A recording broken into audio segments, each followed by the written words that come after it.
Business strategy is super important when approaching Upland, or really any business, of course. There are tons of ways to approach the game in terms of rolling profits and keeping things going.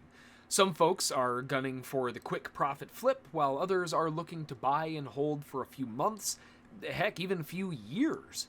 Over the next couple videos, I'm going to be breaking down my top 3 approaches that I implement together to create my approach to Upland. Now, I don't use just one individually, I use them all in combination, and of course they're flexible based on how aggressive or not aggressive or passive or active you want to be. Hey there, John Henry here, Slingshot Futures Trading Group, SSFTG. In this video, I am first going to be going over value sniping. Value sniping is exactly how it sounds, in that we are hunting for out-of-price properties on the secondary market. You've seen me do this a million times over and over. You've seen me go through how I hunt for value over and over. But we can also be using a bit of speculation in this as well. So let's take a look at a couple different examples in terms of value sniping in the realm of speculation. The best value plays for speculation are rare and ultra rare collections and exclusives, because they are almost always way overpriced due to psychological rarity and just overall pure scarcity. There's going to be a lot less that fit the criteria needed to qualify them as rare or whatever they happen to be. These are good stores of value, but horrible earners because the prices are massively inflated over what they're actually earning. Remember, the earnings are based off of the mint price, so it doesn't matter if you spent a bajillion UPIX on it, you're still only going to be making you're only going to be earning what the mint price is. So people who are buying these properties, they're not doing it for earnings. That has nothing to do with it. They're doing it for bragging rights and speculation. Having that little chip next to their name, having a purple chip or a yellow chip, that's bragging rights. That's saying, look what I have, right? That's kind of the mentality here. But as far as the actual utility, more often than not, how much they're going to earn is not even worth holding on to as far as an annual yield perspective is concerned. Looking forward a few price tiers when we're looking at UPIX land or any of those where we can see a couple of them will give us an idea of what to look for going forward. So as an example, if I look at the collections in Kansas City where I am right now, and we see what type of collections we're dealing with. First off, we've got the Blue Hills, and these are the limited purple collections. These aren't the ones that you're going to want to hold on to unless you can get a really good value. These are the ones that you really want to focus on for passive earning because these are usually pretty fairly priced. We're not in passive right now, we'll get to that a little bit later. What we're looking at are the exclusives, the rares, the ultra rares. These are the ones that are going to hold their value, and these are the ones that we want to try to focus on. So with this in mind, let's take a look at Troost Ave here. Let's go over to UPIX land. We'll jump on over into Kansas City, and then we'll put this on Troost right there. What we want to do is we want to search for all properties for sale in UPIX to give us an idea in terms of what things are looking like. We want to sort this by sale price preferably. That would make a lot more sense. And here is where we can see what I was sort of referencing. So when we're looking at this list, this will give us an idea of what to expect going forward. The bottom of the list is the floor price. That's the cheapest price that they have for this collection. It's $119,999. Basically $120 if you were to convert that into USD. But in UPIX, right? The next one's $125, and then the one above that's $130. Well, remember, if I wanted to get this collection, I have to have 3 properties that are fitting in this collection in order to actually get the chip. By unlocking it, I get 5,300 UPIX as a reward, and I also get a 2x boost in terms of my APY multiplier. But remember, the earnings on these generally aren't going to be very good. If we go back and we look at the earnings on this, we can see the markup isn't actually that crazy. It's a 331% markup, which means that the mint price was $36,288. It's a pretty large property, all things considered. So if we look at the earnings for this and we break this down, this one with the collection is expected to earn about 1,045 UPIX per month.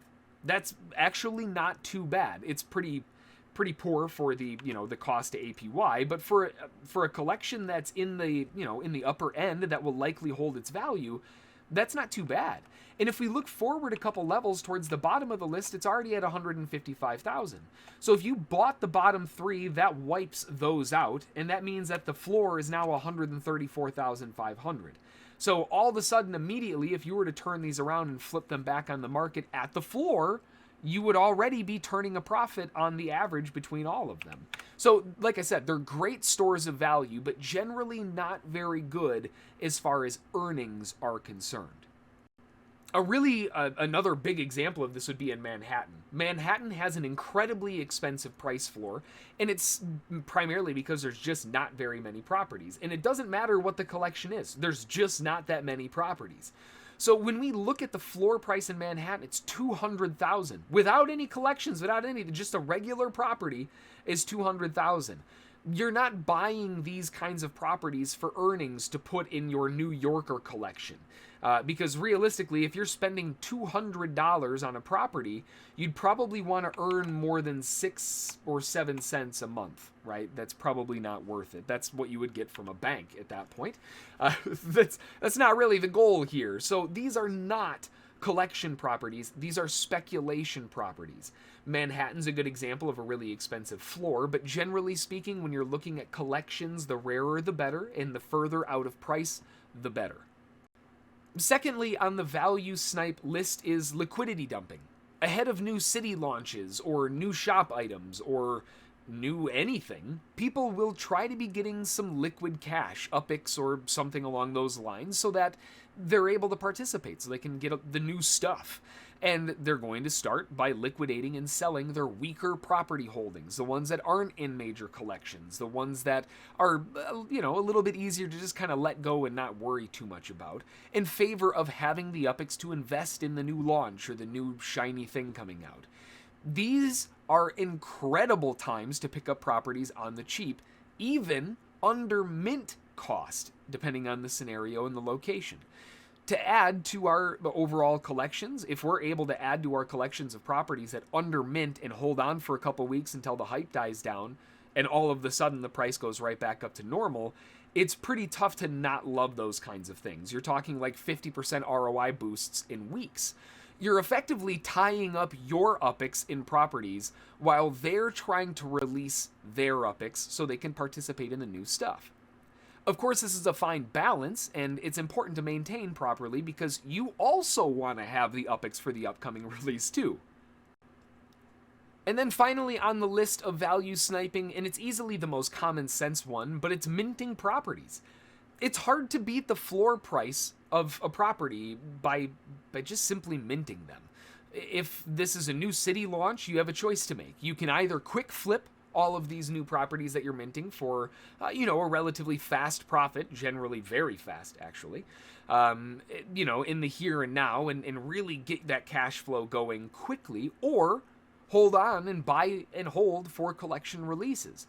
Since most of the cities launch in vanilla mode, and if you need reference, there's a video that covers that as well.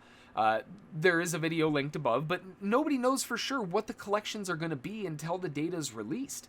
Minting the floor price during the land rush and the launch and everybody going crazy and holding for the collection release can be an incredibly profitable approach, assuming that you get lucky. Now, the great part is, even if you don't really get lucky and you don't land any good collections or ultra rares or anything crazy, the land values, because of all of the hype, especially if it's a big hype city or something like that, those values are still going to remain pretty inflated and relatively easy to offload to everybody who didn't want to go there and participate on the first round. So value sniping is an amazing way to approach Upland and offers some of the best opportunities in the game. Like I said, one of them, just minting properties, you're going to be hard-pressed to find this property for a better price at any point in the future for less than $19,293. Even if this is 5 years from now, even if this were to get minted right now and sold tomorrow, it's doubtable that they're going to be selling it for less than what they minted it for. So again, minting is going to be probably the best value snipe that you can get your hands on. And in new city releases, those flips can be very aggressive. So something that I think every Upland approach, whether it's your main or it's your side approach, it needs to have as a consideration. That said, it is not the only approach, so make sure to subscribe and click the notification bell icon and all that so that you're notified when the next one comes out in the series.